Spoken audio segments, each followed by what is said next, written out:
You won't believe what my narcissistic mother-in-law did to cut me out of the will and steal my inheritance. Me, 38F, and my husband, 40M, had been married for 12 years. We had 2 beautiful kids, a son, 10M, and a daughter, 7F. My husband's family was complicated. His mother, 65F, was a narcissist who had always favored her younger son, 38M, over my husband. Growing up, my husband was constantly belittled and made to feel inferior. Despite this, he tried his best to maintain a relationship with his family for the sake of our kids. My in-laws lived a few hours away, so we would visit them a couple of times a year. It was always a stressful experience, with my mother-in-law making snide comments and my brother-in-law acting like a spoiled brat. Things took a turn for the worse when my father-in-law, 70M, passed away a year ago. He had left a sizable inheritance, which was to be split evenly between his 2 sons. However, my mother-in-law and brother-in-law had other plans. They conspired to cut my husband out of the will, claiming that he was ungrateful and didn't deserve a penny. My husband was devastated, not just by the financial loss, but also by the blatant favoritism and betrayal. We tried to reason with them, but they were adamant in their decision. My mother-in-law even went so far as to say that my husband was no son of hers. It was a heartbreaking situation, and we didn't know what to do. A few months later, we received a surprising call from my husband's aunt, 60F, his father's sister. She had always been fond of my husband and couldn't stand the way he was being treated by his own family. She revealed that my father-in-law had actually made a separate will, leaving the bulk of his estate to my husband. Apparently, he had foreseen the potential for drama and wanted to ensure that his eldest son was taken care of.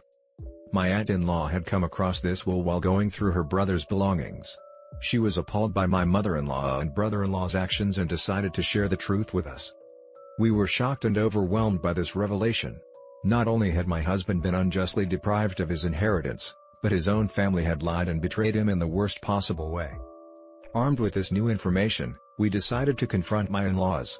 We arranged a family meeting, and when everyone was gathered, my husband presented the original will, proving that he was the rightful heir. My mother-in-law and brother-in-law were stunned.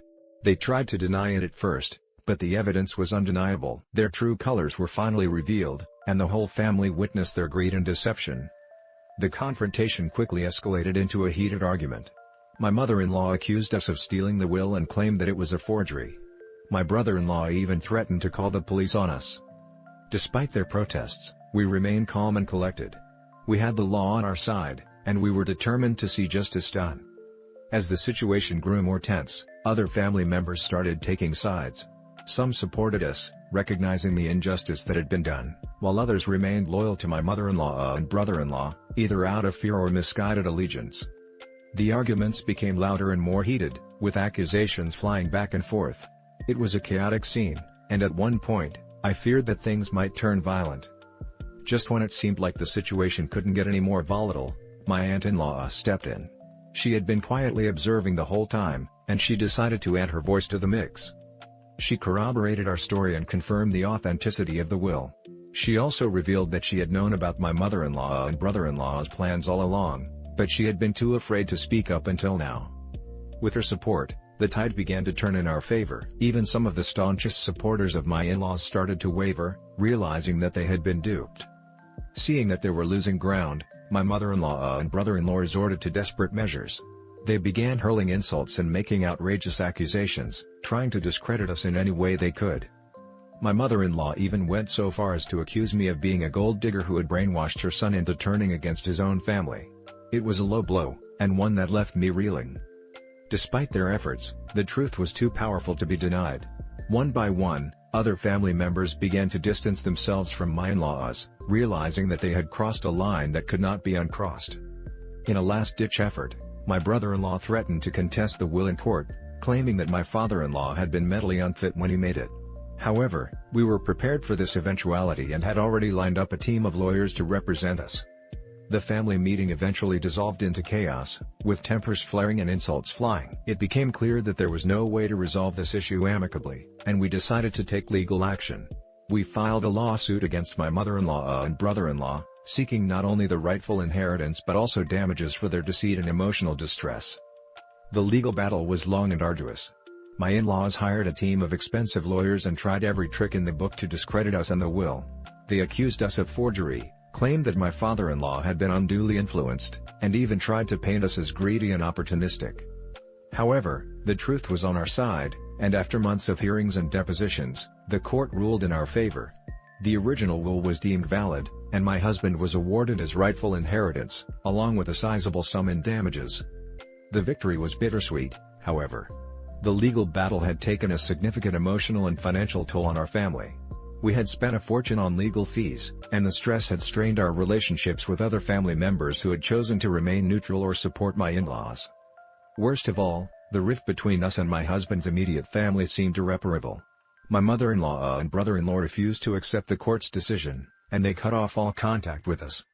In the aftermath of the legal battle, we were left to pick up the pieces of our lives. The emotional toll was immense, and we sought counseling to help us process the betrayal and trauma we had experienced.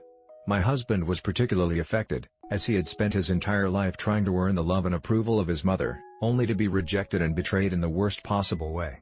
He struggled with feelings of anger, sadness, and even guilt, despite having done nothing wrong. As for me, I couldn't help but feel a sense of disappointment in my in-laws. I had always tried to be respectful and understanding, even in the face of their narcissism and favoritism. But their actions had crossed a line that could never be uncrossed. In the end, we were left with a bittersweet victory. We had won the legal battle, but at a great cost to our family and our emotional well-being.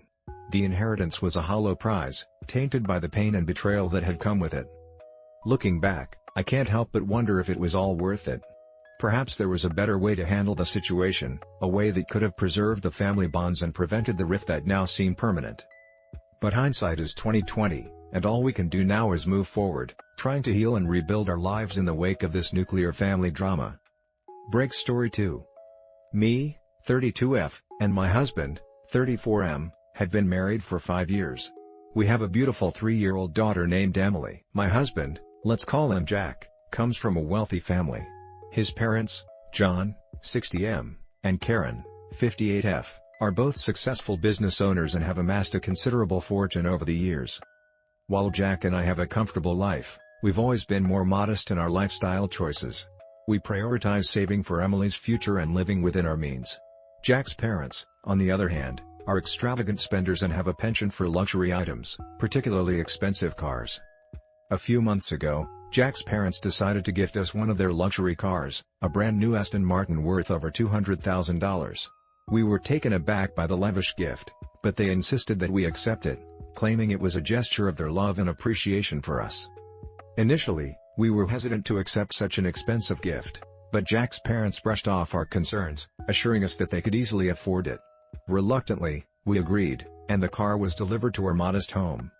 Emily was thrilled with the new addition to our family, and we made sure to emphasize to her that it was a special treat and not something we could afford on our own. A few weeks after receiving the car, I noticed that Emily's beloved pet hamster, Mr. Nibbles, had gone missing from his cage. We searched high and low, but there was no sign of him anywhere in the house. Distraught, Emily cried for days, and we couldn't console her. It was heartbreaking to see her so devastated over the loss of her furry friend. One evening, as I was cleaning out the Aston Martin, I made a horrifying discovery. In the trunk of the car, I found Mr. Nibbles' lifeless body. It appeared that he had been trapped in there for days, likely without food or water. My heart sank, and I immediately called Jack to share the devastating news. We were both in shock and couldn't comprehend how Mr. Nibbles ended up in the trunk of the car. Understandably, we were furious and demanded answers from Jack's parents. When we confronted them, they seemed nonchalant about the situation, claiming that they had no idea how the hamster ended up in the trunk. John even had the audacity to suggest that we were overreacting, stating that it was just a rodent and that they could easily buy Emily a new one. Their callous disregard for Emily's emotions and the loss of her beloved pet was appalling. I couldn't believe their lack of empathy and the way they were dismissing our daughter's grief. Jack tried to reason with them, but they remained dismissive, insisting that we were making a big deal out of nothing. Karen even went so far as to accuse Emily of being too attached to the hamster, suggesting that it was unhealthy for a child her age. The situation escalated quickly, and tempers flared. I couldn't hold back my anger any longer and lashed out at them, accusing them of being heartless and uncaring towards their own granddaughter. John tried to play it off as a simple mistake, but I wasn't having it. I demanded to know how Mr. Nibbles could have ended up in the trunk if they weren't somehow involved. Karen then made a shocking admission. She revealed that she had deliberately placed Mr. Nibbles in the trunk of the car because she didn't want that filthy rodent in their expensive gift to us. She claimed that she had planned to release him once we were out of sight, but she must have forgotten about him. Her callous disregard for Emily's beloved pet and the emotional trauma it caused our daughter was utterly appalling. I was livid. How could someone be so heartless and cruel, especially towards their own grandchild? Jack and I immediately demanded that they leave our home and never set foot in it again until they learned to respect our family and our choices. John tried to intervene, but I wouldn't have it. I grabbed the keys to the Aston Martin and threw them at him, telling them to take their luxury gift and leave. Things quickly spiraled out of control. John became irate and started yelling at me, calling me ungrateful and accusing me of overreacting. Karen chimed in, saying that I was being a terrible mother by denying Emily the opportunity to learn from this valuable life lesson. I couldn't believe the audacity of their statements. Jack tried to calm the situation, but his parents were relentless in their attacks. In a fit of rage, John grabbed the Aston Martin keys from the floor and stormed out of the house, with Karen following closely behind. As they left, they hurled insults and threats, promising to make our lives miserable if we didn't apologize and accept their generous gift. Jack and I were left feeling shaken and violated. We had never seen such a vicious side of his parents before, and it was deeply concerning. In the aftermath of the confrontation, we decided to take legal action. We filed a report with the police, detailing the incident and the emotional distress caused by Jack's parents' actions. While the loss of Mr. Nibbles may seem trivial to some, the emotional trauma inflicted on our daughter was significant, and we wanted to ensure that there were consequences for their actions. After reviewing the evidence and witness statements, the police determined that there was sufficient grounds for charges. Jack's parents were charged with animal cruelty and emotional distress inflicted on a minor. They were ordered to pay a hefty fine and were given a strict warning about their future conduct. The legal consequences seemed to finally make them realize the gravity of their actions, and they issued a formal apology to us and Emily. While the legal process brought some sense of justice, the emotional aftermath of the incident was far more difficult to navigate. Emily was traumatized by the loss of Mr. Nibbles and struggled with trust issues, fearing that any new pet we brought into our home would meet the same fate. It took months of therapy and patience for her to start healing from the experience. Jack and I also had to come to terms with the fact that his parents were capable of such cruelty, even towards their own family. This incident was a wake-up call for all of us. It exposed the toxic and narcissistic behavior that lurked beneath the surface of Jack's parents' lavish lifestyle. While they tried to make amends, the trust between us was irreparably damaged. We learned a valuable lesson about setting boundaries and prioritizing our own family's well-being over material possessions or the approval of others. Mr. Nibbles' untimely demise served as a painful reminder that true wealth lies in the love and respect we have for one another, not in the accumulation of luxuries. /